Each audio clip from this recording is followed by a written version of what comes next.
Developmental theorist PowerPoint, Sigmund Freud.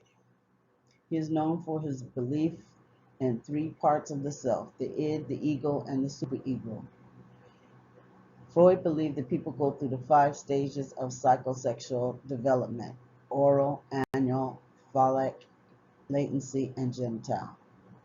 Freud's theory provided a framework for other theorists who both elaborated and contradicted his challenged work, particularly in behaviorism and humanism.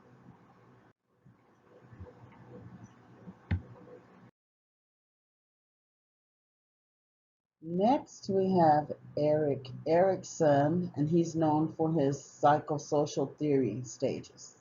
He is considered the father of developmental psychology because his model gives us a guideline for the entire lifespan and suggests certain primary psychological and social concerns throughout some cultures that adults can use to understand how to support children's social and emotional development.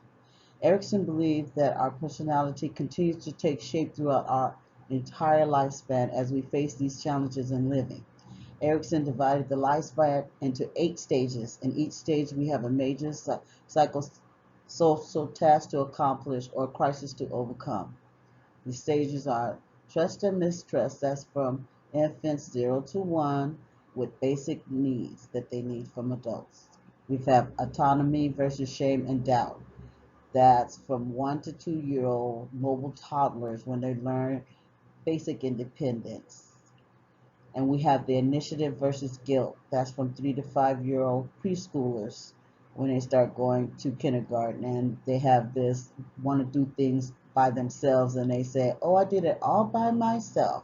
And you have to let them do it all by themselves. There's no right and wrong for them. You have the industry versus inferiority. This is from 6 to 11-year-old school-age children, elementary school children. They focus on accomplishments, small accomplishments and goals and tasks in their everyday educational lifestyle and at home. You have identity versus role confusion, and that's for adolescents. That's these teenagers when they go through their teen um, years and they have a sense of identity crisis and they don't know their roles, so they don't know what to believe, and they don't have their own ideas. They're just now getting there, and so they're going through a teenage crisis. And then you have intimacy versus isolation. That's young adults from 20 to 30 years old. And these at this stage we have long-term relationships, and whether it's job or people, and we have getting into our intimate relationship where we're getting married and starting a family and being a little bit serious and starting to buckle down. And then you have generativity versus stagnation. That's from 40 to 60-year-olds. They want to be productive at home and at work, and they want to contribute their time at home and at work wisely. Then you have the stage of integrity versus despair. That's you're much older in your 60s plus, and you want to know if you lived according to what you agree believed with integrity, and you want to look back on your life and you want to say, did I contribute anything to society and to my family while I was living?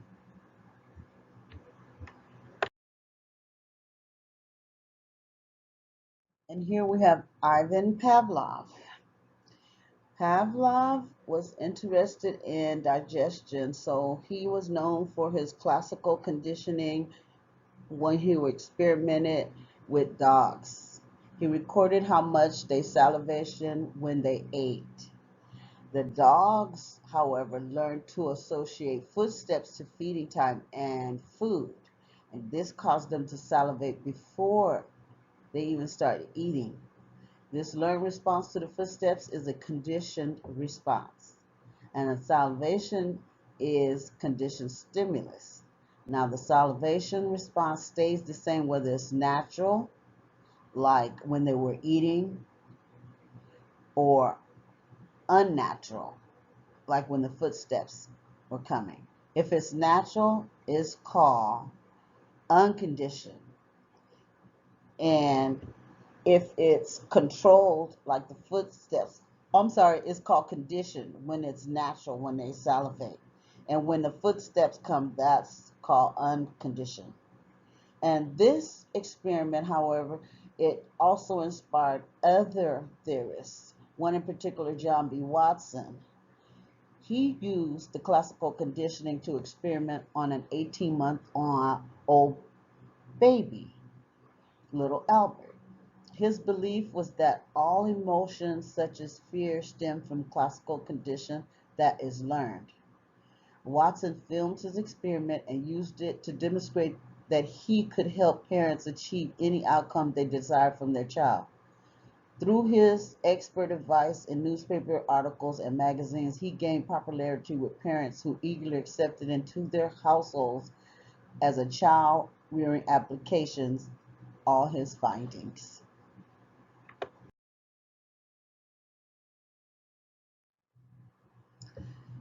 Next, we have developmental theorist Albert Bandura, and he's known for his social learning and behavior theory.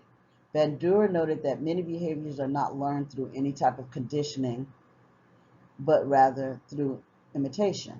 And he believed that people are not only influenced by their surroundings, but that they also have an impact on their surroundings. He experimented and known for his Bobble doll experiment.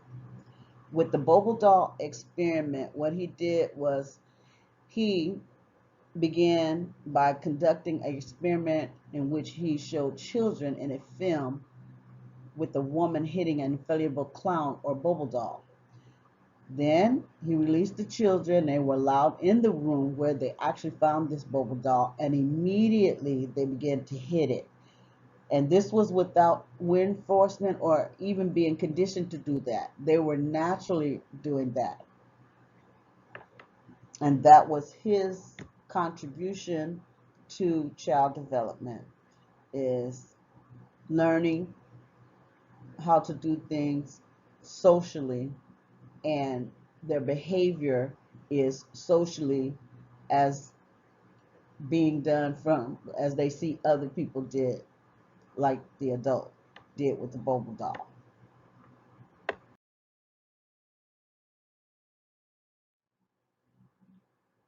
Next is Jean Piaget. He is known for his theory of cognitive development. He believed that understanding is motivated by equilibrium, trying to balance what we sense in the world and what we know in our minds. And understanding the schema is organized through creating assimilating categories of knowledge, things that we know. When presented with new knowledge, we may add a new schema or modify the existing ones that we know by making accommodations for them. He also has stages of development. You have sensory motor, pre-occupational, concrete operational, and formal operational. Now, sensory motor is, a birth about to 2 years old. You know, they know things by tasting, smelling, touching, hearing, and moving objects around. They use their senses and motor skills to understand and learn about the world around them. And in pre-operational are ages 2 to 7, when kids, babies and children are able to think about the world using symbols. They use language, whether it's in the form of words or gestures. But they still don't understand the physical world, how it operates, but that's how they communicate with us. Then you have concrete operational, and that's ages 7 to 11. And they develop the ability to think logically about the physical world. And they understand concepts such as size, distance, and consistency of matter, cause and effects. That's what children know. When they get to school, they learn all these things. Then you have formal operational. That's from age 12, like teenage, preteens. They acquire the ability to think logically now about concrete and abstract events. They know what's going on, they know what's happening. And these are the teenage years when they understand religion and ideals and morals and ethics, and they like we said before, they experiment with all these things and they experiment with different role models. Then you have Lev Vygotsky, and he's known for the stages of proximal development and scaffolding. And the scaffolding is used by educators when teaching all over the world. He believed that child learn by social interactions with skilled adults and peers, and they're called social cultural theories.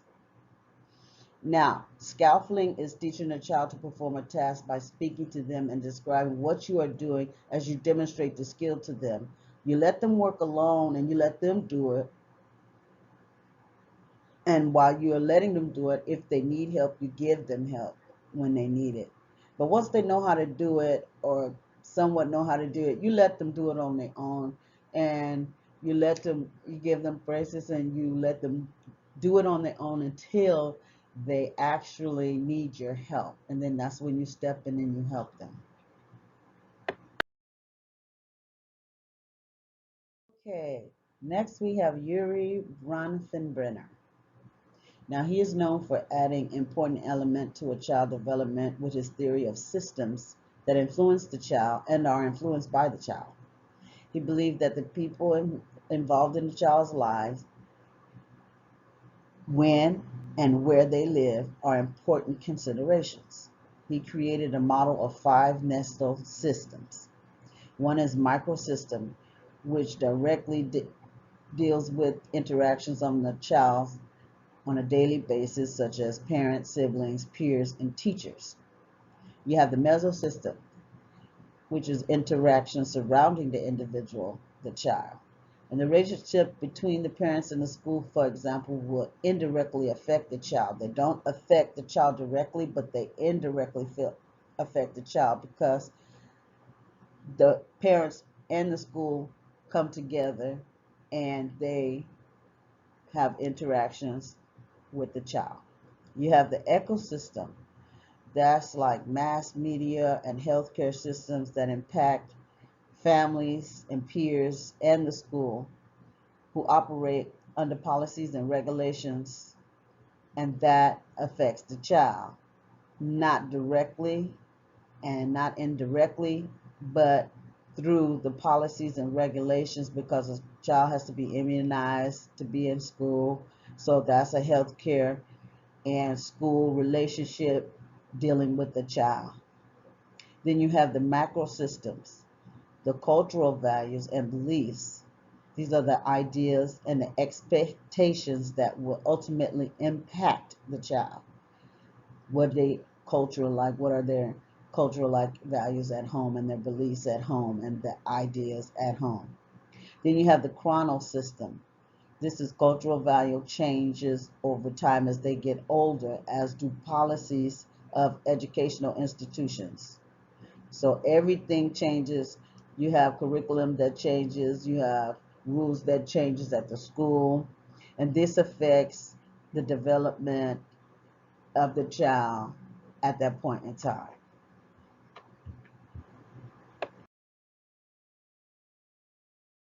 Thank you for joining and watching my PowerPoint.